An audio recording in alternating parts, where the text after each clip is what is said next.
ಸತ್ತಿಲ್ಲ ಅಂದರೆ ನಾನು ಹೇಳ್ತೀನಿ ಅದನ್ನು ಹೆಂಗೆ ಮಾಡಿದ್ರು ಮುಖ್ಯಮಂತ್ರಿಗಳೇ. ಎಲೆಕ್ಷನ್ ಟೈಮ್ ಕರೆಕ್ಟಾಗಿ ಇದಕ್ಕೆ ಆ ಟೈಮ್ಗೆ ಬೇಕಾಗಿತ್ತು ದುಡ್ಡು, ಟಕ್ ಅಂತ ಟ್ರಾನ್ಸ್ಫರ್ ಆಗೋಯ್ತು ಇದಕ್ಕೆ. ಅಲ್ಲಿಂದ ಅದನ್ನ ಇನ್ನೊಂದ್ಸರಿ ಹೇಳ್ತೀನಿ ನಾನು. ಅಲ್ಲಿ ದುಡ್ಡು ಬಂದು ಅದು ಕಮಿಷನ್ 5% ಕಮಿಷನ್ ಅದಕ್ಕೆ. ಈಗ ನಾವು ಪೆಟ್ರೋಲ್ ಬಂಕ್ ಕೊಟ್ಟರೆ ಅವನು 5%, ನೀವು 1 ಕೋಟಿ ಕೊಟ್ಟರೆ 5 ಲಕ್ಷ ಅವನು ತಗೊಂತಾನೆ.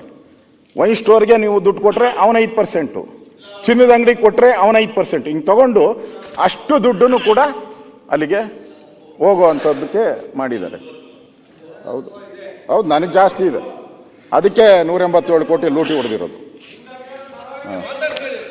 ಮಾತಾಡಿ ನೋಡಿ, ನಿಮ್ಮ ಸರ್ವೋಚ್ಚ ನಾಯಕರಾದಂಥ ಸನ್ಮಾನ್ಯ ಸಿದ್ದರಾಮಯ್ಯನವರಿದ್ದಾರೆ, ನಿಮ್ಮ ಕಾಂಗ್ರೆಸ್ ಅಧ್ಯಕ್ಷರು ಚಲದಂಕ ಮಲ್ಲ ಏನಂತೀರ ಅವ್ರಿಗೆ, ಅವರಿದ್ದಾರೆ, ಸಮರ್ಥನೆ ಮಾಡ್ತಾರೆ. ಅವ್ರಿಗೆ ಶಕ್ತಿ ಇಲ್ಲ ಅಂದರೆ, ಅವ್ರಿಗೆ ಕೆಲಸ ಇಲ್ಲ, ಅವ್ರಿಗೆ ಬರಲ್ಲ, ಕೆಪಾಸಿಟಿ ಇಲ್ಲ ಅಂತ ಹೇಳಿದ್ರೆ ಮಾತಾಡಿ, ನೀವು ಯಾರು ಬೇಕೋ ಮಾತಾಡಿ. ಕೆಪಾಸಿಟಿ ಇಲ್ಲ ಮಾತಾಡಿ, ಕೆಪಾಸಿಟಿ ಇದ್ರೆ ನೀವು ಕೇಳಿಸ್ಕೊಳ್ಳಿ. ನಾನು ಏನೇನೋ ಸುಳ್ಳುಗಳನ್ನು ಹೇಳ್ತೀನಿ, ನಿಮಗೆ ಸಮರ್ಥನೆ ಮಾಡಕ್ಕೆ ಅವಕಾಶ ಇದೆ. ರೂಲಿಂಗ್ ಪಾರ್ಟಿ ನೀವು, ಪೇಷನ್ಸ್ ಇರಬೇಕು ರೂಲಿಂಗ್ ಪಾರ್ಟಿಗೆ, ಸಂಯಮ ಇರಬೇಕು ರೂಲಿಂಗ್ ಪಾರ್ಟಿಗೆ. ನೀವು ಅಪೋಸಿಷನ್ ಅಲ್ಲ, ಕಂಟಿನ್ಯೂ ಮಾಡಿ. ಅಪೋಸಿಷನ್ ಜನ ಕೂತಿರ್ಸೋದು, ಪ್ರಶ್ನೆ ಮಾಡಕ್ಕೆ ನಮ್ಮನ್ನು ಕೂತಿರ್ಸಿರೋದು, ತಟ್ಟಕ್ಕೆಲ್ಲ ಬಂದಿರೋದು ನಾನು. ಯಾರ ಸನ್ಮಾನ್ಯ ಅಧ್ಯಕ್ಷರೇ, ಆ ಕುಟುಂಬದವರ ಭೇಟಿ ಮಾಡಿ ಅವರ ಪತ್ನಿ ಹೇಳಿದ್ದಾರೆ, ನನ್ನ ಗಂಡ ಸತ್ತಿರೋದಕ್ಕೆ ಕಾರಣ ಒತ್ತಡದಲ್ಲೇ ಸತ್ತಿದ್ದಾರೆ ಅಂತೇಳಿ.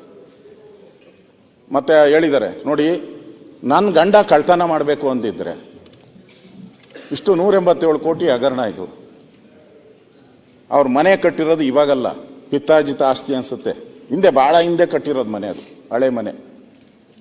ಮತ್ತೆ ಅವ್ರು ಕೋವಿಡ್ ಬಂದಾಗ ಸುಮಾರು 20 ಲಕ್ಷ ರೂಪಾಯಿ ಬಿಲ್ ಆಗಿದೆ. ಇದುವರೆಗೂ ಸಾಲ ತೀರ್ಸಕ್ಕಾಗಿಲ್ಲ ಅವ್ರ ಕೈಲಿ 20 ಲಕ್ಷ. ಅವನು ಇಷ್ಟು ದುಡ್ಡು ಬಂದಿದ್ರೆ ಅವ್ರ ಮಕ್ಕಳಿಗೆಲ್ಲ ಒಳ್ಳೊಳ್ಳೆ ಕಡೆ ಬಾಡಿಗೆ ಬರಂಗ್ ಮಾಡ್ಬೋದಾಯ್ತು. ಅಂಗಡಿಗಳು ಅವನಿಗೆ ಬಿಸ್ನೆಸ್ ಮಾಡ್ಕೊಡಕ್ಕೆ ಅಂಗಡಿ ಕಟ್ಟುವ ಇಲ್ಲ, ಅವ್ರ ಮಕ್ಕಳಿಗಿನ್ನ ಎಂಪ್ಲಾಯ್ಮೆಂಟ್ ಓದ್ತಾ ಇದ್ದಾರೆ.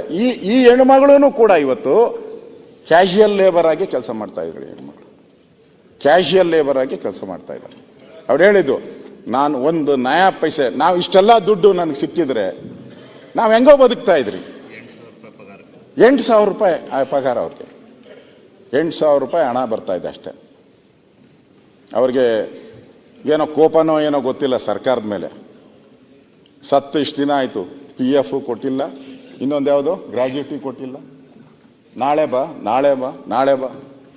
ನಮ್ಮ ಡಾಕ್ಟ್ರ್ ಇದ್ದರು ಪರಮೇಶ್ವರು ಔಟ್ರು, ಅವ್ರು ಸಾಂತ್ವನ ಮಾಡ್ಕೊಡ್ತೀನಿ ಅಂತ ಎಲ್ಲ ಹೇಳಿದ್ರು. ಅಂದರೆ ಪತ್ರಿಕೆಯಲ್ಲಿ ನಾನು ನೋಡಿದ್ದೆ.